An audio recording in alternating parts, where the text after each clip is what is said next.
नमस्कार, मैं अंजना और आप देख रहे हैं ह्यूमन लाइव न्यूज। आइए बढ़ते हैं आज की बड़ी खबर की ओर। एचडी जैन कॉलेज की छात्रा अदिति सोनकर ने बिहार इंटरमीडिएट वाणिज्य में किया टॉप, जिले का बढ़ाया मान। बिहार विद्यालय परीक्षा समिति यानी BSEB द्वारा घोषित इंटरमीडिएट परीक्षा 2025 के परिणाम में रोहतास जिले की अदिति सोनकर ने वाणिज्य संकाय में टॉप 5 में स्थान प्राप्त कर जिले और राज्य का नाम रोशन किया। अदिति सासाराम के एचडी जैन कॉलेज की छात्रा हैं और उनके इस उत्कृष्ट प्रदर्शन से पूरे जिले में हर्ष का माहौल है। लगन और मेहनत से हासिल की सफलता। अदिति सोनकर सासाराम निवासी सुनील सोनकर की पुत्री हैं। उन्होंने अपनी सफलता का श्रेय माता पिता, शिक्षकों और अपनी मेहनत को दिया है। उन्होंने कहा, नियमित अध्ययन और सही रणनीति से किसी भी लक्ष्य को प्राप्त किया जा सकता है। मैंने पढ़ाई में निरंतरता बनाए रखी और सोशल मीडिया से दूरी बनाकर अपनी पढ़ाई पर ध्यान केंद्रित किया। उनके पिता सुनील सोनकर ने बेटी की सफलता पर खुशी जताते हुए कहा, अदिति बचपन से ही पढ़ाई में तेज रही है। उसकी मेहनत और अनुशासन ने उसे यह मुकाम दिलाया है। हमें अपनी बेटी पर गर्व है। वहीं उनकी मां ने भी उनकी उपलब्धि पर गर्व व्यक्त किया और उनके उज्जवल भविष्य की कामना की। शिक्षकों और कॉलेज प्रशासन ने दी शुभकामनाएं। अदिति की शानदार उपलब्धि पर एचडी जैन कॉलेज के प्राचार्य और शिक्षकों ने उन्हें बधाई दी। कॉलेज प्रशासन का कहना है कि अदिति जैसे मेधावी छात्राएं न केवल संस्थान बल्कि पूरे जिले का नाम रोशन कर रही हैं। उनके शिक्षकों ने बताया कि अदिति हमेशा से पढ़ाई को लेकर गंभीर रही हैं और उनकी यह सफलता अन्य छात्रों के लिए प्रेरणादायक है। भविष्य की योजना। अदिति सोनकर का सपना चार्टर्ड अकाउंटेंट यानी CA बनने का है। उन्होंने बताया कि वे आगे की पढ़ाई में भी इसी समर्पण और मेहनत के साथ आगे बढ़ेंगी। उन्होंने बिहार बोर्ड के अन्य छात्रों को संदेश देते हुए कहा कि कड़ी मेहनत, आत्मविश्वास और अनुशासन के साथ पढ़ाई करने से कोई भी लक्ष्य हासिल किया जा सकता है। जिले में खुशी की लहर। अदिति की सफलता से न केवल उनका परिवार बल्कि पूरा रोहतास जिला गर्व महसूस कर रहा है। उनकी इस उपलब्धि पर जिले भर से बधाइयां मिल रही हैं और उन्हें आगे की पढ़ाई के लिए शुभकामनाएं दी जा रही हैं। तो ये थी एचडी जैन कॉलेज सासाराम की होनहार छात्रा अदिति सोनकर की सफलता की कहानी, जिन्होंने अपनी कड़ी मेहनत और लगन से बिहार बोर्ड इंटरमीडिएट वाणिज्य संकाय में टॉप 5 में जगह बनाई। उनकी इस उपलब्धि से न केवल उनका परिवार बल्कि पूरा रोहतास जिला गर्व महसूस कर रहा है। हम उम्मीद करते हैं कि अदिति आने वाले समय में और भी बड़ी ऊंचाइयों को छुएंगी और अपने सपनों को साकार करेंगी। ऐसे ही और प्रेरणादायक खबरों के लिए बने रहिए हमारे साथ। धन्यवाद। आपने कॉमर्स में टॉप किया, आपकी सफलता की सबसे बड़ा प्रेरणा स्रोत कौन है? सबसे पेरेंट्स हैं, टीचर्स हैं और मैं खुद हार्ड वर्क करती थी सर। कितने घंटे पढ़ाई किए हैं? कितने घंटे? 6 to 8 आवर्स। मतलब सर एकदम एक्यूरेट नहीं पता बट 6 to 8 आवर्स था। आपकी पढ़ाई करने की रणनीति क्या थी जिससे आपके इस मुकाम तक पहुंच सके? मैंने सर ऑनलाइन क्लास किया था, सेल्फ स्टडी किया था और लास्ट के 2 मंथ मैंने क्रैश कोर्स ज्वाइन किए थे। आपके माता पिता को आपको किस तरह से सहयोग मिला है? माता पिता का सर बहुत सहयोग रहा है। वो मेरे को एक भी काम नहीं करने देते थे, केवल पढ़ाई पे फोकस करने के लिए बोलते थे। भविष्य में आप किस क्षेत्र में अपना कैरियर बनाना चाहेंगे? CA। अन्य छात्राओं को क्या संदेश देना चाहते हैं जो स्टडी करें और खासतौर पे कॉमर्स के छात्र? यही देना चाहूंगी कि सर वो लोग भी ऐसे ही पढ़ें, हार्ड वर्क करते रहें, रिजल्ट बढ़िया आएगा। अच्छा, कॉमर्स क्यों चुने?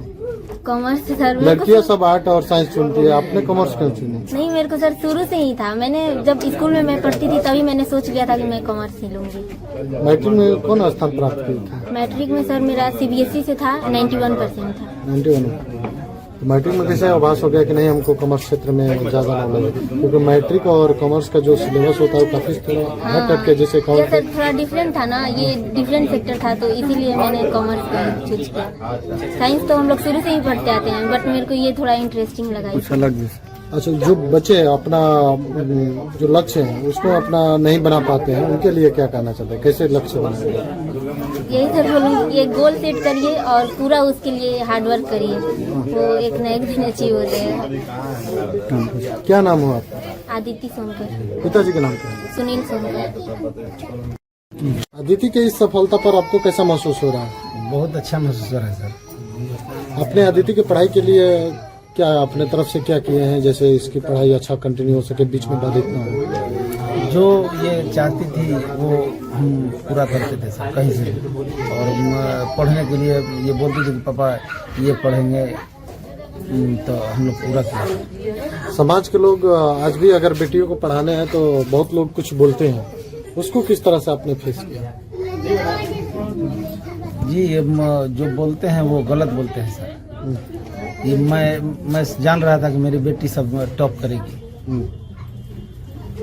और बेटियों को जब भी अगर उस पर बेटा जैसा विश्वास कीजिएगा तो जरूर वो कुछ न कुछ हासिल करेगी सर।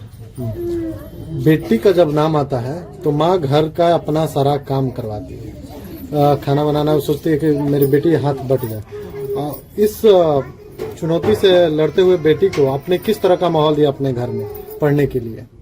जी सर, माँ तो कभी नहीं चाहती थी कि तक कुछ करवाए, वो करवाती भी नहीं थी, केवल बस पढ़ाई पर। हम कभी कदार बोल देते थे काम के लिए, लेकिन माँ जो है ना, माँ कभी नहीं चाहती थी कि काम करे, खाली पढ़ाई पर ध्यान देना चाहिए। वो कभी हमको भी बोलती थी कि नहीं तो पढ़ाई कर लेंगे। क्या नाम है आपका? सुनील कुमार सोनकर सर।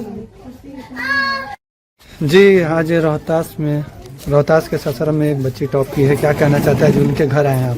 सबसे बड़ी उपलब्धि है। या सबसे पहले तो मैं आपके चैनल को भी बधाई देना चाहता हूँ कि जिस समाज से ये लड़की आती है, कभी शिक्षा से कोसों दूर रहती थी। हमारा समाज शिक्षा से कोसों दूर था, लेकिन जैसा कि 2005 के बाद देखने में आया कि अति पिछड़ा समाज में लोगों के अंदर शिक्षा का जो विकास हुआ, जो सरकार की उपलब्धि थी कि आज इस समाज का आदमी, हम लोग का मुख्य पेशा था आम अमरूद फल बेचना, लेकिन हमारे परिवार, हमारा समाज में जब शिक्षा का अलग जगह, तो हमारे समाज में बच्चियां भी अब आगे आने लगी।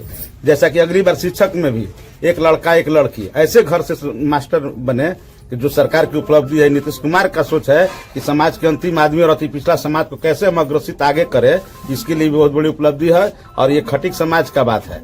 ये समाज पूरे हिंदुस्तान में एक मैसेज जाएगा कि बिहार में बिना रिजर्वेशन के अति पिछड़ा समाज की बच्ची आज बिहार का टॉपर बनी है, तो बहुत ही गौरवान्वित महसूस होता है हमको भी। ये हमारी बच्ची बहुत ऊंचाई तक जाएगी, इसके लिए मेरी शुभकामना है। और इसके परिवार को जिन्होंने इसको बढ़ाया है, मैं इसको तय दिल की गहराइयों से मैं इसको धन्यवाद देना चाहता हूँ। और सरकार को भी धन्यवाद देना चाहता हूँ कि ऐसे ऐसे समाज में लोगों को जगाने का जो काम किया शिक्षा के माध्यम से, मैं सरकार को, मुख्यमंत्री जी को भी धन्यवाद देना चाहता हूँ। आप सरकार के एक हिस्सा हैं जी, और आप पे हमेशा शिक्षा व्यवस्था और स्वास्थ्य व्यवस्था के लेकर सवाल खड़े होते हैं, लेकिन लड़की जिस स्कूल से टॉप की है वो सरकारी विद्यालय है, महाविद्यालय है जी, तो इसको किस तरह से देखते हैं? तो ये सरकार का चीज न है कि मानिए सरकार के स्कूल में रहकर एक निचले स्तर के परिवार की बच्ची और बिहार का टॉप की है, और भी देख लीजिए उसका मकान और उसका घर देख लीजिए, रहन सहन, और उस परिवार की सोच है कि मैं शिक्षा के दृष्टिकोण से अपने परिवार को आगे बढ़ाए। शिक्षा एक ऐसा चीज है कि जिसके अंदर शिक्षा का विकास हो जाता है तो परिवार आप रूपी उसका स्टैंडर्ड ऑफ लिविंग बढ़ जाता है, सोशल पोजीशन बढ़ जाता है, आर्थिक इकोनॉमिक ग्रोथ हो जाता है। जी, आपका परिचय? राजेश सोनकर, जनता दल यूनाइटेड जिला अध्यक्ष, अति पिछड़ा प्रकोष्ठ, जिला विश्वोत्तरी के मेंबर। पढ़े सर, अपना पढ़ाई करें, यही हमारा सपोर्ट है। मेरी बेटी आगे निकले, पढ़े, जितना मन करे उतना। पूरा सपोर्ट रहेगा? हाँ, पूरा सपोर्ट रहेगा सर। हम इससे काम हम नहीं लेते हैं बेटी से अपना। देखती थी कि मन लगा कर पढ़ रही है तो उससे हम काम करवाएंगे तो पढ़ेगी कहाँ से, इसलिए उससे काम नहीं लेते सर। काम नहीं लेते। क्या नाम हुआ आपका? प्रिया देवी सर। कैसा लग रहा है आपको आज? बहुत खुशी है सर, खुशी का ठिकाना नहीं है। फिलहाल के लिए बस इतना ही। देखते रहिए हमारा चैनल, जहां हम आपके लिए लाते हैं देश दुनिया की तमाम खबरें। धन्यवाद। अब तक के लिए बस इतना ही, फिर मिलते हैं एक ऐसी ही बड़ी खबर के साथ। तब तक के लिए नमस्कार और देखते रहिए ह्यूमन लाइव न्यूज।